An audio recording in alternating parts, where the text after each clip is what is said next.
A pivot location or a group of managerial person for the planning and decision making inside the organization is known as centralization. You believe that each and everybody's opinion has to be counted upon. So that's where decentralization comes in. They share the responsibility of the high-level managers, which results in quick decision making.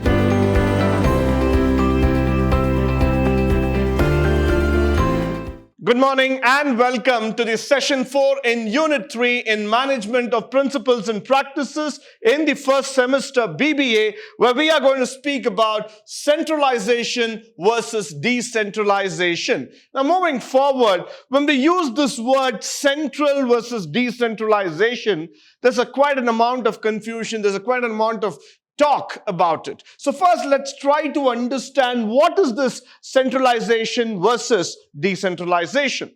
Starting here, a pivot location or a group of managerial person for the planning and decision making inside the organization is known as centralization. Just look at the figure. You have a team at the center which will control everybody else. This decision-making power will be reflected to every single corner here. So this is where the centralization power comes. One team located at the headquarters will take the call, will make the decision, and every other department has to go by it. So that's where we call the centralization factor coming into it. Now, centralization means power centered at a particular place, at a particular point. So that's where we talk about this centralization all about. Now, in this type of organization, all important powers and rights are in the hands of the top officials or the top level management, which means the CEO, CTO, COO, CFO, the C-level executives hold the power in terms of making decisions. So that's very, very interesting for all of us to know. Very interesting. Why? Because we are the people who own the power center and we decide what to call for. Now, I'm going to move into another zone where centralization policy was most commonly practiced in every organization to retain the powers. Primary aim of a centralization story is that you hold the power and you don't want to give it to anybody. You believe that power needs to be controlled. Power needs to be in the hands of the people who should be eligible to make a decision. I don't want to give the decision-making power to Tom, Dick, and Harry in the office. I want to hold the power because I believe that power is something that is centered for me, that's kept for me.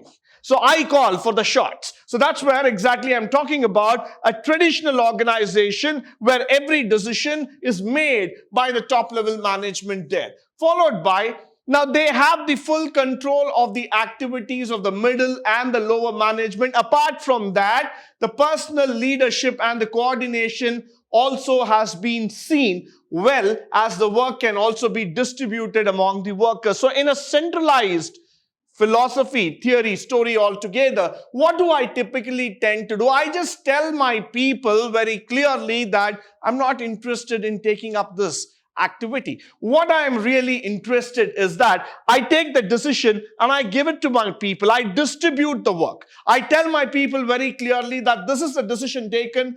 You need to work on this project. Somebody else has to work on this project. So finance, marketing, HR, or any other factor, the work is distributed, the order comes from the top, followed by decentralization. Just look at the figure altogether. Look at the diagram. Nowhere there is connection. We are decentralized. We are no more talking about those rigid centers. We are no more talking about centralized authority. What we are talking about is that we are talking about an organization in which every single person is involved in decision making. Whether it be departmental, divisional, unit-wise, I believe that each and every person will get involved in the decision-making exercise. There's nobody small, there's nobody big. There is nobody who can ever come back and say that, sir, I'm not a part of this, I do not know about it. No, we are involving you in the exercise. We are making you believe that you are the power center. You are a part of this organization who's going to be a part of the decision-making exercise. So I always believe that authority delegated is decentralization. You have given the authority to everybody. You have made everybody an empowered member of the organization. You believe that each and everybody's opinion has to be counted upon. So that's where decentralization comes in. This is like what we are trying to talk about, where you understand that even the lowest level employee will have some power, will have some say to the opinions that we are going to talk about. So definitely decentralization is the new age work culture. No more we are going to talk about centralization, because that does not hold water anymore. Moving further, at present, due to the increase in competition, mark my words here, due to the increase in competition, managers take decisions regarding for the delegation of authority from the subordinates to the subordinates factors altogether. Now what happens here is that as the competition starts growing higher and higher, as the competition becomes even more stronger, due to which what happens, the functional level managers get a chance to perform better, as well as the freedom of work is also there. We see that there is an opportunity for each and every one of us to be a part of this work. Moreover, they share the responsibility of the high-level managers, which results in quick decision making. I'm not going to wait for my manager. I'm not going to say this, let the manager come and we will take the decision. This has gone up to the top level, we will wait for their orders. No, I am going to enact on behalf of them. I'm going to take the responsibility. I'm going to make the process even more effective, and I want a quicker decision to be taken. Which means in decentralization, we are sharing the work. We believe that each and every decision has to be shared, has to be equally worked upon, and ensure that the objectives are achieved. So that's why I say that decentralization is the answer to the competition. Now, when you believe that you want to be competitive, when you believe that you want to really fight against in the rat race, you need to be a lion, which means to say that you need to understand how to share, how to conduct yourself, how to move with the team and make decisions even more effectively. Followed by, what is the key difference between the centralization and decentralization? That's very simple. People might just say that this is all about a centrifugal force and this is about a distributed policy, but that's not enough. What I would like to start with here is the word called as the unification of powers and authority.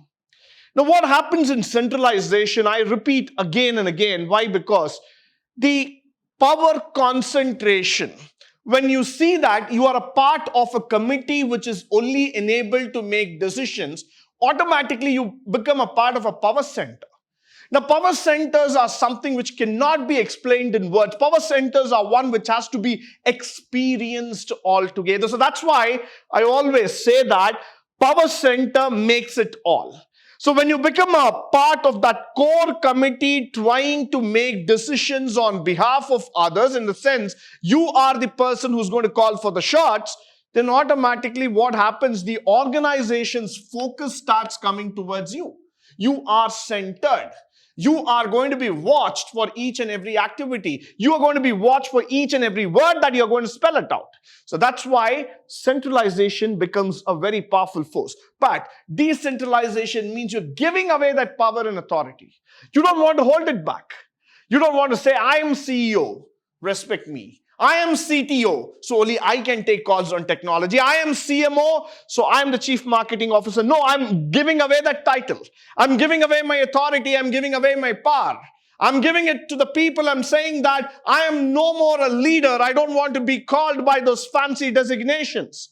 I want to be known as a team member just like you. I'm also a part of you. So let's all join hands together and make the decision. Now look at it. Giving away the power and holding back the power are two different streams altogether. That's where the key difference between centralization and decentralization comes into picture. So that's what you need to know here. At a functional level, we believe that we are all same. We all believe on this factor that each and every one will contribute to the success of the organization. Followed by centralization is a systematic and consistent concentration of authority at the central point. Look at those words, the choice of words that are being looked into. Systematic concentration of power, consistency. So at one point of time, everybody would wish to be a part of this center.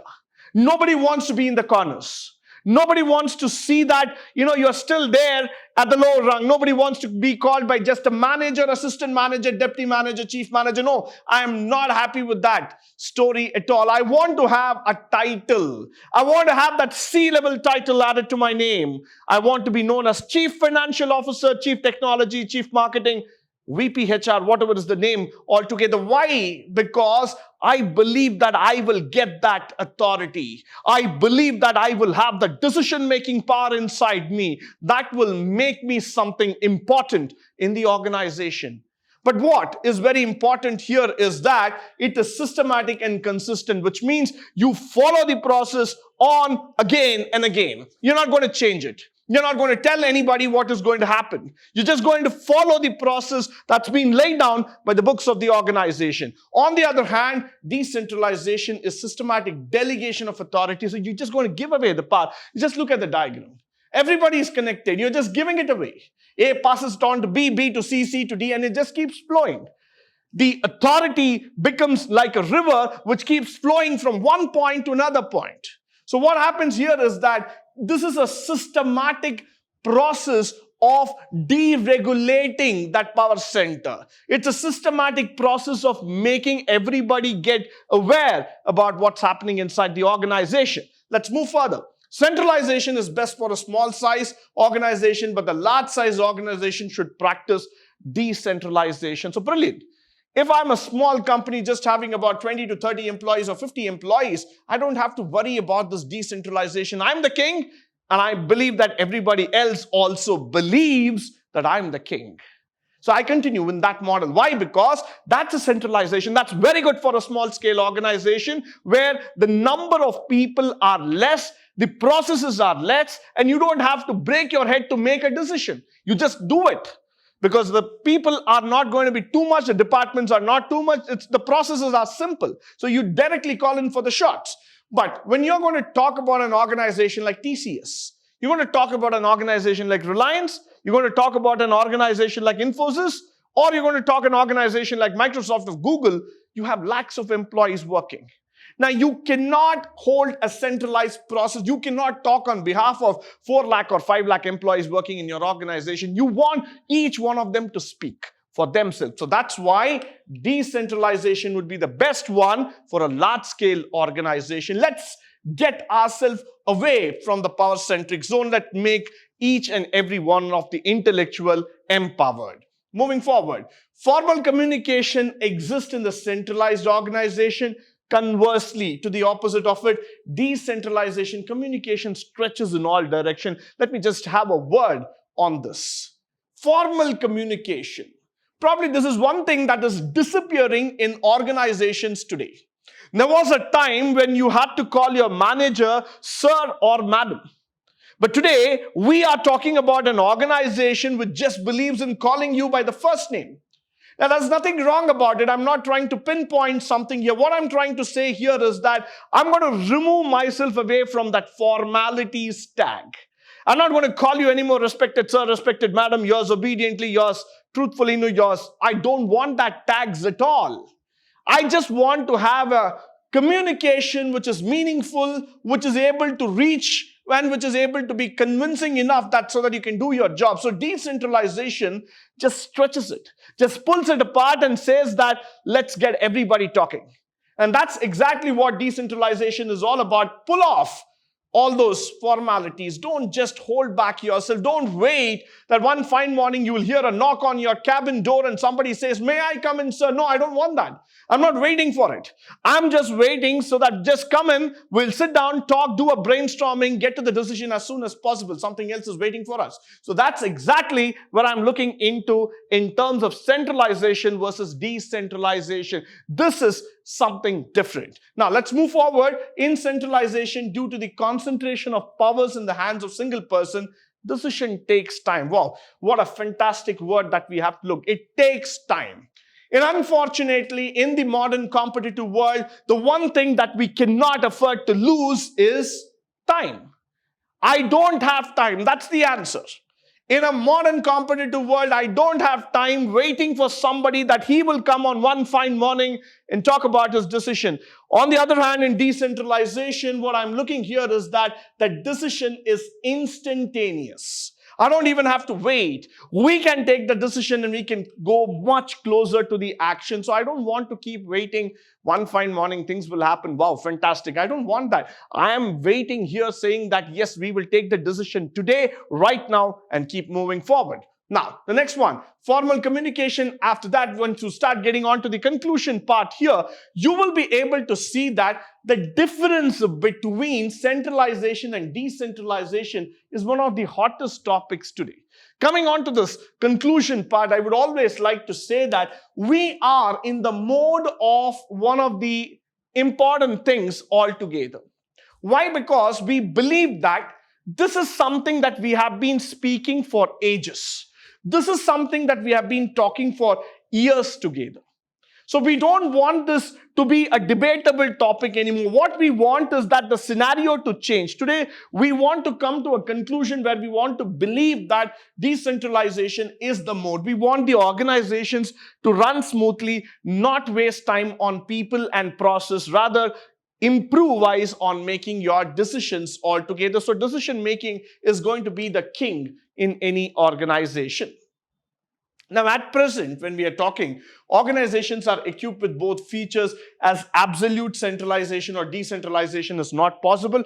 Probably, as I'm talking about, we are still in the hybrid model altogether. So we see that every single action has got a mix, a right mix of centralized as well as the decentralized process. So one side we see that there are indicators telling us to decentralize. On the other side, there are indicators which tell that, no, hold back the power. So what we are coming to a conclusion here is that one needs to be really smart enough to make a decision how to hold on to the hybrid model and not just give away for the whims and fancies of the markets. So that's why I would always say that on a concluding note, this topic of centralization versus decentralization, though it is debatable, but definitely it is a thoughtful process. One has to carefully select the options for the success of the organization. With this, I come to the conclusion of this topic. I come to the end of the session today. I hope and believe that all the resources shared through this particular session will be of a great benefit to you, both in terms of practical